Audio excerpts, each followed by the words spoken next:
Cette partie de la France, située au sud du fleuve Loire et baignée à l'ouest par l'océan Atlantique, se révèle par son passé l'une des plus célèbres dans l'histoire du pays. Ces anciennes provinces, une partie de l'Anjou, le Poitou, l'Aunis, la Saintonge, l'Angoumois et le nord de la Guyenne, conservent dans leur capitale provinciale et au sein de leur modeste bourgade les impassibles témoins d'une longue et grande aventure. Avec la sagesse résignée des vieilles choses, ils continuent de contempler les évolutions d'un monde qui depuis toujours cherche, lutte et travaille avec l'éternel espoir de trouver dans le progrès sans cesse renouvelé son idéal bien-être. C'est donc cette région du sud de Loire qui fut choisie par les chemins de fer français pour ajouter au blason de la grande famille des locomotives de nouvelles armoiries, celles des 060 DB diesel électriques. Ces machines sont les sœurs cadettes des 060 DA qui assurent régulièrement et avec entière satisfaction le dur trafic marchandises de coordination entre les grands triages sur les lignes non électrifiées de la grande ceinture de Paris.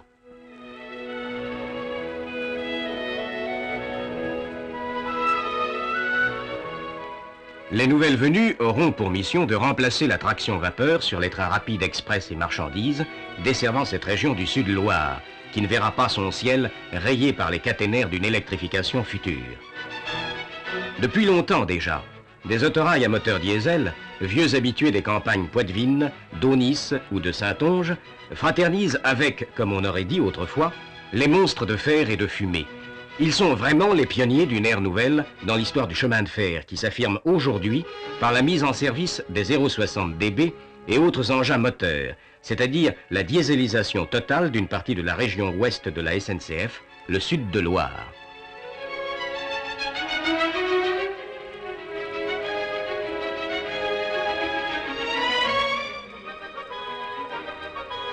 La ville de La Rochelle, cité historique et pittoresque, port de pêche, en deviendra la capitale ferroviaire par la création d'un centre unique diesel où sera basée la totalité des locomotives nécessaires au rayonnement régional de la nouvelle traction.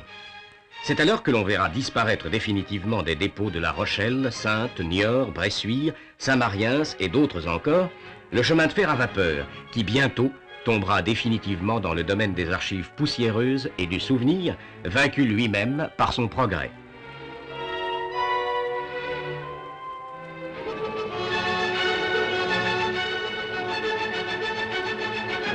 Mais pourquoi ce bouleversement? En voici l'histoire.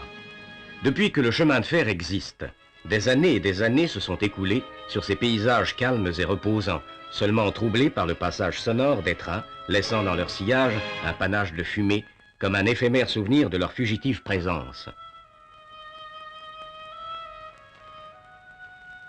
Et puis, un jour, on vit passer la nouvelle machine, dont le léger bourdonnement se mêle au roulement du convoi. La Rochelle, qui possède une magnifique gare monumentale, est un point de relais pour les locomotives à vapeur qui, après avoir assumé leur travail quotidien, demandent leur part de soins et surtout la nourriture indispensable à leur vie intense. La Rochelle, correspondance pour Saintes, Torail Express, voie 2. La Rochelle, correspondance pour Saintes, Torail Express, voie 2. Libérée de sa servitude, la machine avec son équipe s'en va vers son havre de repos. Du dépôt est sortie la remplaçante, chaudière au timbre, gonflée à bloc comme l'on dit, et prête à s'élancer en tête de son train à travers les paysages familiers. Après l'accostage, c'est le rituel essai des freins, ponctué de coups de sifflet significatifs. Et puis enfin, le signal de départ. Dans un nuage de vapeur aux volutes tourmentées, le train reprend sa course vers une nouvelle étape.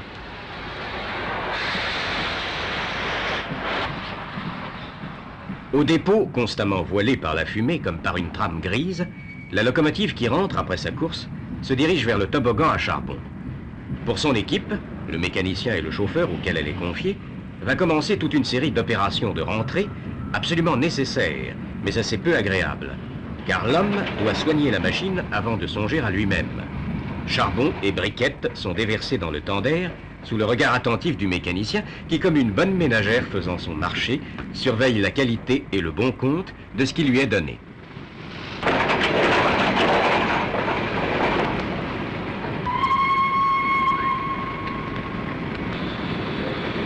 Après le ravitaillement, c'est sur la fosse de lavage, l'évacuation des mâches-fer agglutinées dans le foyer et le nettoyage du cendrier. Puis, des tonnes d'eau vont être déversées dans les flancs du tender. Le nettoyage de la boîte à fumer est une opération bien peu réjouissante, à moins que l'on tienne à être transformé immédiatement en homme de couleur. Après tout ceci, l'équipe n'en est pas libre pour autant. Le chauffeur met son feu en réserve pour le temps de coupure, tandis que son compagnon va donner le coup d'œil du maître sur les organes moteurs de sa machine.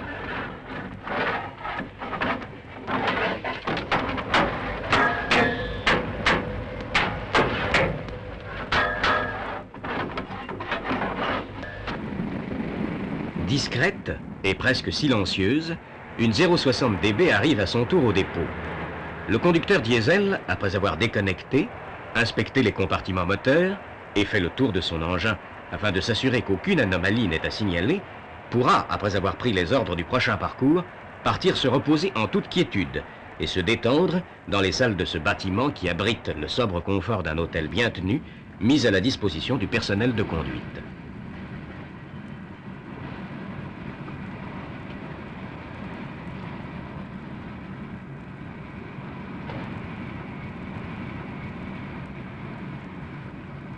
Les 060 dB sont banalisés, c'est-à-dire qu'aucun personnel n'en est titulaire.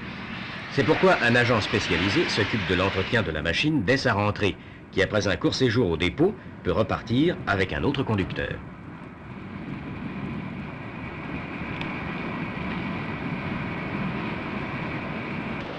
Ayant enfin terminé son pénible travail, l'équipe vapeur se dirige vers le bureau de la feuille afin de prendre connaissance de la suite de son roulement. Bonjour Raymond, ça va? Bonjour les gars. C'est-à-dire alors? Tiens, justement, je voulais te voir. Qu'est-ce que tu as de beau à me dire? Je dirais ça tout à l'heure, on passe route. D'accord. Alors, chef, qu'est-ce qu'on fait demain? La suite du roulement? La suite du roulement, tous les deux. D'accord, merci.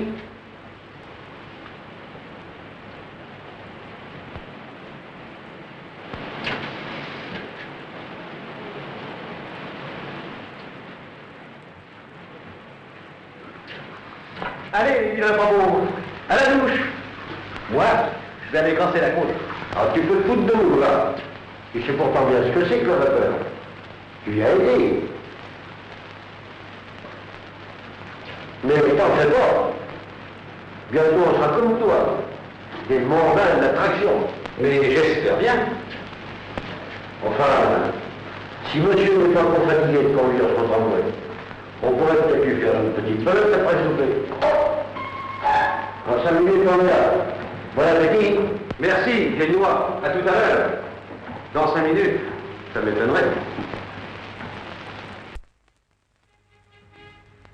Le cadre de ce réfectoire clair et propre ne peut qu'encourager l'appétit de ses familiers. Cet excellent garçon qui prépare son repas songe à son entêté de vieux copain Denis, le mécanicien, qui ne veut pas comprendre qu'il est presque aussi facile de faire cuire un beefsteak que de faire démarrer une machine diesel. Souriant lui-même de ce rapprochement assez inattendu, il faut convenir que, dans les deux cas, il suffit sans effort d'accélérer par de simples mouvements judicieusement dosés pour avoir le plaisir de la bouche ou la satisfaction d'arracher doucement à son inertie une 060. Mais comment voulez-vous convertir un homme dont même la nourriture chauffe à la vapeur et à qui la salutaire et bienfaisante douche peut rappeler à chacune de ses ablutions une phase de son travail quotidien?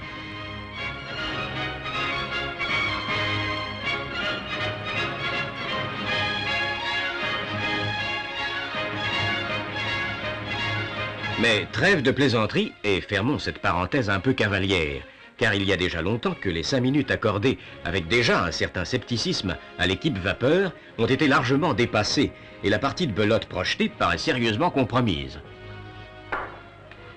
Ah, tout de même.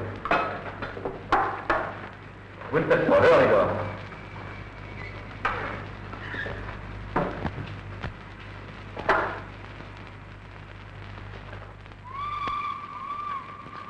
Dis donc, on m'a dit que tu avais été appelé au bureau du patron cette semaine. Pourquoi? Eddie, tu le sais bien. C'est pour les diesels. Oh, le patron a été très chic. Il m'a fait comprendre que la vapeur, enfin, il m'a dit... Denis, je veux vous former à la conduite des diesels. Je connais vos qualités professionnelles. Je sais que vous serez très intéressé par cette technique entièrement nouvelle pour vous. Mais patron, je ne demande pas mieux que d'apprendre. Dans un métier comme le nôtre, on n'en connaît jamais assez. Pourtant, je voudrais vous demander quelque chose. Mon Dieu, si c'est dans la mesure de mes moyens, je n'y vois pas d'inconvénient. Voilà. Si les machines vapeur restent encore un certain temps utilisées sur des express, je voudrais conserver ma Pacifique. Parce que, vous comprenez... C'est d'accord. Je vous le promets, Denis. Nous en parlerons après votre stage. Merci, patron.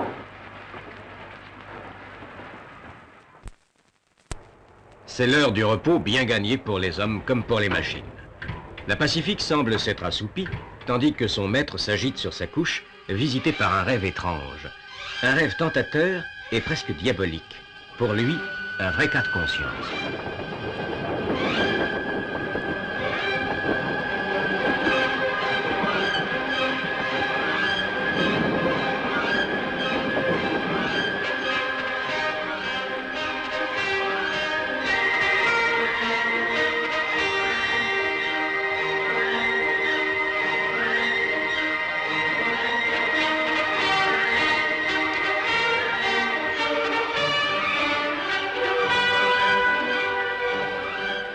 Maintenant détendu, il a compris que ce rêve pouvait lui être bénéfique. Mais il n'en dira rien, sa fierté le lui interdit, car il va retrouver sa machine et son compagnon de route.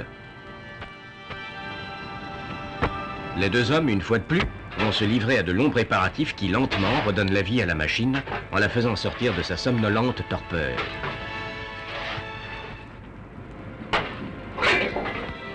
Pour leur collègue Diesel, qui doit pourtant partir devant eux, le réveil n'a pas encore sonné. Il a le temps, lui, et peut encore s'abandonner quelques moments aux délices du sommeil, pendant que l'équipe vapeur terminera sa préparation.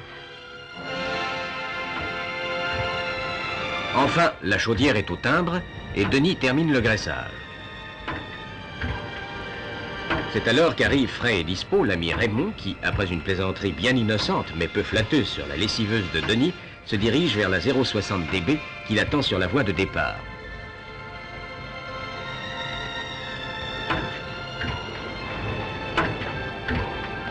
Après une courte inspection dans la salle des machines, et après avoir enclenché tous les circuits nécessaires, le conducteur a regagné la cabine de conduite.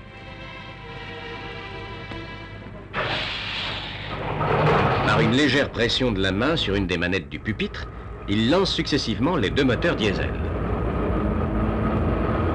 Un petit instant pour bien s'assurer que ça tourne rond, et c'est tout. En route pour de nouveaux et nombreux kilomètres.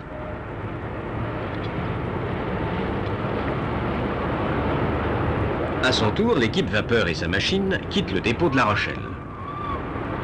Toutes les locomotives vapeur, quelles qu'elles soient, exigent des ateliers installés dans le dépôt même, avec tout le matériel et les machines-outils nécessaires pour leur entretien et leurs réparations éventuelles, car toutes leurs pièces vitales mécaniques leur appartiennent personnellement et sont frappées d'un numéro de type, de série et surtout nominatif.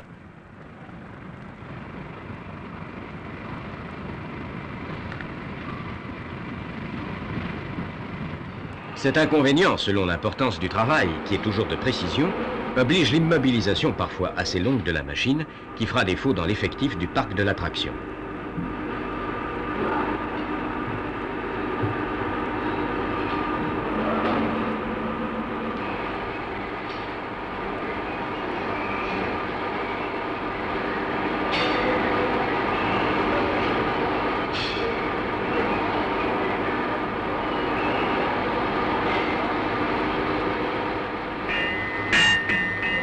Une forge se charge, dans la mesure de ses moyens, de fabriquer ou de redresser les pièces de timonerie ou de structure présentant de la fatigue. Dans le magasin, il existe des rechanges de secours, mais qu'il faudra adapter sur leur type. Enfin, dans les casiers, quelques points communs aux locomotives d'une même famille. Dans chaque type de machine diesel, le point commun est total pour les pièces de rechange. Comme dans la plus modeste voiture automobile moderne, tout y est standard et se remplace sans aucun ajustage préalable, depuis le moteur lui-même jusqu'à l'injecteur et son aiguille, pièce essentielle du moteur, qui fait l'objet ici d'une étude détaillée au cours d'un stage de reconversion destiné à l'instruction des agents de conduite et du personnel vapeur. Et l'aiguille. Pendant 3 semaines, ces hommes vont fréquenter assidûment ces conférences et s'initier au mystère du diesel électrique. Et Denis, lui-même, l'incorruptible pacificard Denis, est déjà presque converti. Il n'est pas le moins intéressé par la nouvelle technique qui lui est dévoilée en découvrant tous les avantages de la 060 DB qui se charge du travail de 2 locomotives 231F à charbon en doublant son économie car sa consommation en gasoil n'est que de 3,22 litres au kilomètre contre 16 kg de charbon pour une seule Pacifique à vapeur. Ces dernières, vouées d'ailleurs à une retraite bien méritée et largement gagnée, vont de bonne grâce, bien sûr, céder la place à la nouvelle génération qui monte et s'effacer devant elle avec la modestie de ceux qui savent s'en aller simplement, après avoir accompli honnêtement la mission qui leur fut assignée, en souhaitant le respect de la légendaire tradition sans tache qu'elles ont su se faire, servir ceux pour qui elles ont été créées.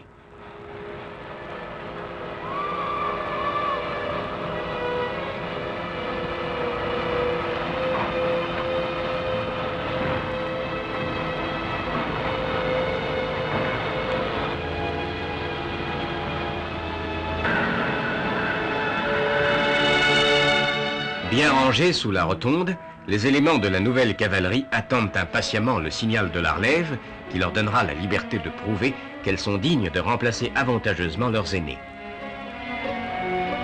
Forte de 1800 chevaux de puissance installée, chaque machine possède 2 moteurs diesel, développant chacun 900 chevaux à 1500 tours minute, formant avec leur génératrice 2 groupes électrogènes. Cette traction est assurée par 6 moteurs électriques, agissant sur chacun des 3 essieux de ces 2 bogies. Son réservoir à gasoil de 4000 litres lui permet une autonomie de plus de 1000 km. En comparaison avec la locomotive vapeur, ses possibilités maxima quotidiennes sont de 530 km contre 190 pour une Pacifique. L'utilisation journalière du personnel de conduite est en moyenne de 175 km de parcours avec un diesel, mais il ne pourra effectuer que 130 km avec une 231F, ce qui représente dans les 2 cas 7 heures de présence effective. Enfin, l'entretien courant de la 060 DB pour un parcours de 1000 km demande 16 heures, tandis que la vapeur exige 35 heures de travail. Ces grands réservoirs contiennent la nourriture essentielle à tout moteur diesel, le gasoil. La distribution se fait de la manière la plus simple, exactement comme pour une 2 chevaux qui s'arrête à un poste d'essence.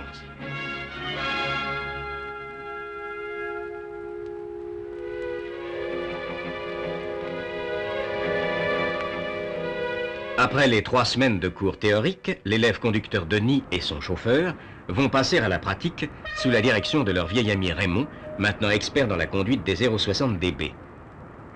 Ce n'est pas sans une certaine appréhension que Denis, le mécanicien, le dur de la vapeur, prend place en tête de son premier train diesel.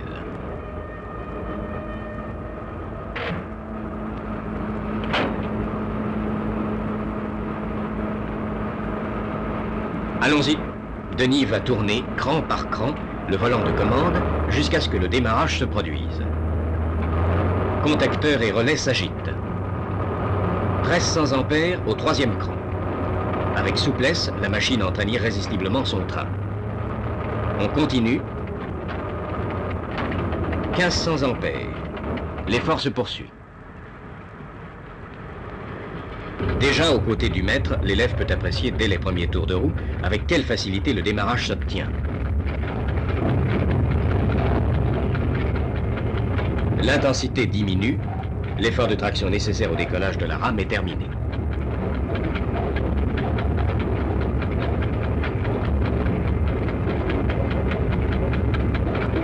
« 25 km à l'heure au flamand, dont l'aiguille rouge indique la vitesse limite permise. Progressivement maintenant, le convoi va pouvoir prendre de la vitesse en poussant jusqu'au cran 8.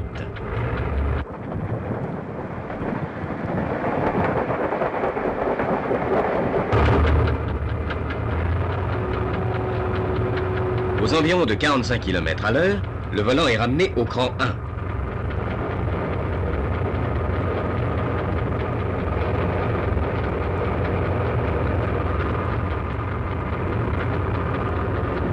Denis manœuvre la poignée de changement de régime et se replace aussitôt sur le cran 8, ce qui est pleinement approuvé par son instructeur et ami. «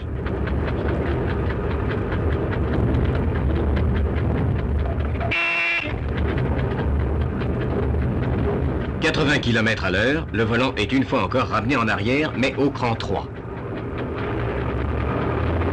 Le conducteur appuie sur le bouton de chantage placé sur le pupitre et comme précédemment, on revient rapidement au cran 8. C'est tout. Il n'y a plus maintenant qu'à se maintenir à une vitesse constante qui évidemment varie selon les cas de traction.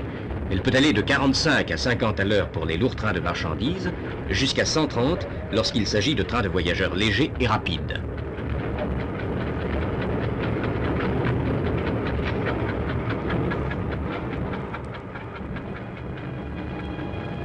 Regret? Non. Souvenir.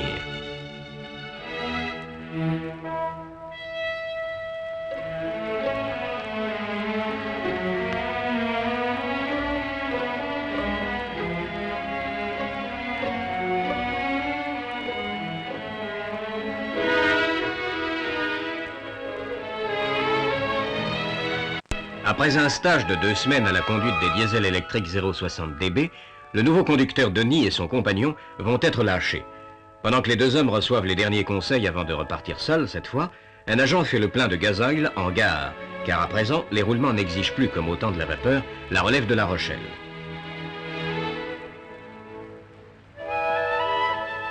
En quelques instants, le ravitaillement en carburant est terminé, et l'hiver, il faudra penser à faire de l'eau pour l'alimentation de la chaudière servant au chauffage des voitures. Allons, il est l'heure, il faut se séparer. Au revoir les gars, et bonne route.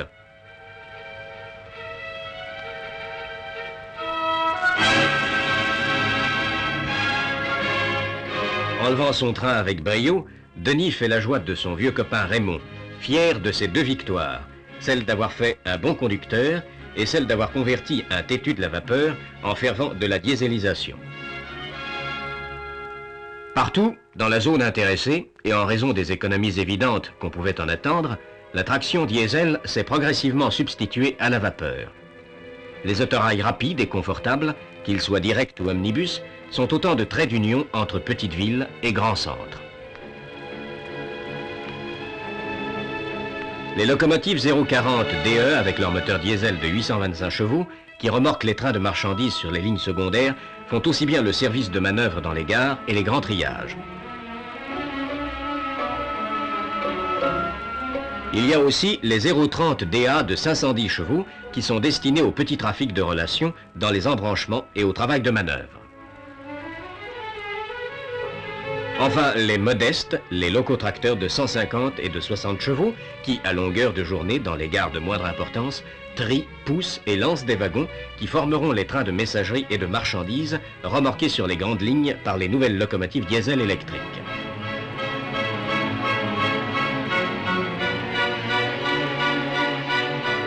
De l'est à l'ouest, de Poitiers vers l'océan et du nord au sud, de Nantes vers Bordeaux, en passant par La Rochelle, les 060 dB ont pris allègrement possession du domaine de leurs ancêtres qui, tant de fois, par leur passage, animèrent un instant les calmes paysages de forêts et de vignobles qui font de ce pays une des plus belles campagnes de France.